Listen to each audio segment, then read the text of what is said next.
नमस्कार, मैं दिव्या उपाध्याय आपका स्वागत करती हूँ दृष्टि विद दिव्या में। और सत्य जो है वो परेशान तो कुछ टाइम के लिए हो सकता है, लेकिन पराजित नहीं। एसएसआर केस में छोटा सा एग्जाम्पल, अभी एक कहिए बस शुरुआत भर है। रिया जो है, जो इतने दिन से सबको गोल मोल अपनी बातों में घुमा रही थी, आज वो फाइनली अरेस्ट हो चुकी है। अभी फिलहाल रिया को लेकर उनके मेडिकल चेकअप के लिए उनको लेकर जाया गया है, जहां पर एक प्रोसीजर के थ्रू बॉडी का चेकअप होता है। लेकिन सबसे बड़ी बात, इतने टाइम से रिया को कुछ भी निकलकर सामने आता था, चाहे उनकी चैट हो, चाहे कोई सच्चाई हो, रिया हर बात से मुकर जाती थी। शौविक, रिया का भाई शौविक, जब से एनसीबी के कंट्रोल में है, जब से उसको गिरफ्तार किया गया है, रिया के पिता ने भी ऐलान कर दिया पब्लिकली कि कॉन्ग्रेचुलेशन इंडिया, मेरा बेटा अरेस्ट हो गया।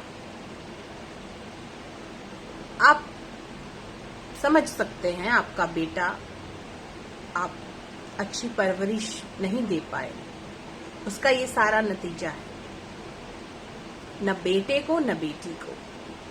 खैर, ये अदर पार्ट है, उस पर हम कभी और अच्छे से खुलकर बात करेंगे। फिलहाल तो सबसे बड़ी बात, सबसे बड़ी खुश होने वाली बात यही है कि कितना घुमा फिरा कर नई नई कहानियां बताकर, सारी चीजों को, सारे सबूतों को झुठलाकर फिलहाल रिया एनसीबी ने उनको अरेस्ट कर लिया। और काफी लंबी लिस्ट भी उन्होंने बॉलीवुड की तैयार करके दे दी है। मतलब शाम तक नहीं तो कल तक वो भी आ जाएंगे रिया के सपोर्ट में, क्योंकि अभी तक तो सपोर्ट पीछे से कभी ट्विटर पे, कभी इंस्टा पे देकर अपना साथ, हम आपके साथ खड़े हैं, दिखा रहे थे। अब वो बेनकाब होंगे, वो सारे ड्रगी एडिक्शन जो लेते हैं, और बहुत कुछ नाम रिवील होंगे, और बहुत कुछ अभी तो सच निकलना बाकी है। ये तो सबूतों को मना कर रही थी हर बात पे कि नहीं, ऐसा मैंने नहीं किया, मैं नहीं गई, मैंने नहीं लिया, मैं कभी ड्रग्स नहीं ली। 2015 से उनकी चैट है ड्रग्स की। सब कुछ उस व्यक्ति पे सौंप दिया जो अब इस दुनिया में नहीं है। कि सुशांत करता था, मैं ले आती थी, मैंने चैट नहीं लिखी, सुशांत ने लिखी।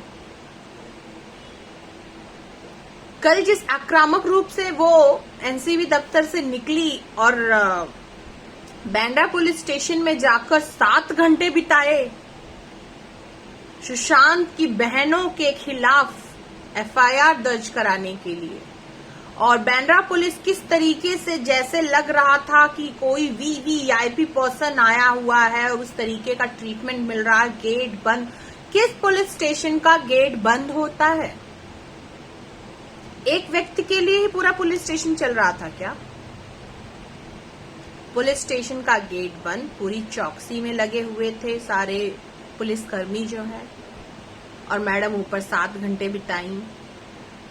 वो 7 घंटे की भी एक अलग स्टोरी होगी जो निकलकर सामने आएगी, क्योंकि वो 7 घंटे एफआईआर लिखने में तो नहीं लगती। उसकी भी बात खुलेगी, वो भी बात धीरे धीरे खुलेगी। फिलहाल सबसे बड़ी खबर यही है कि रिया जो है, अब अपने, उम्मीद है हम लोगों को कि अब अपने जो कुकर्म किए हैं उसकी सजा जो है अब धीरे धीरे उनकी तरफ बढ़ रही है। अगर आपने मेरे चैनल को सब्सक्राइब नहीं किया है तो प्लीज सब्सक्राइब करें। धन्यवाद।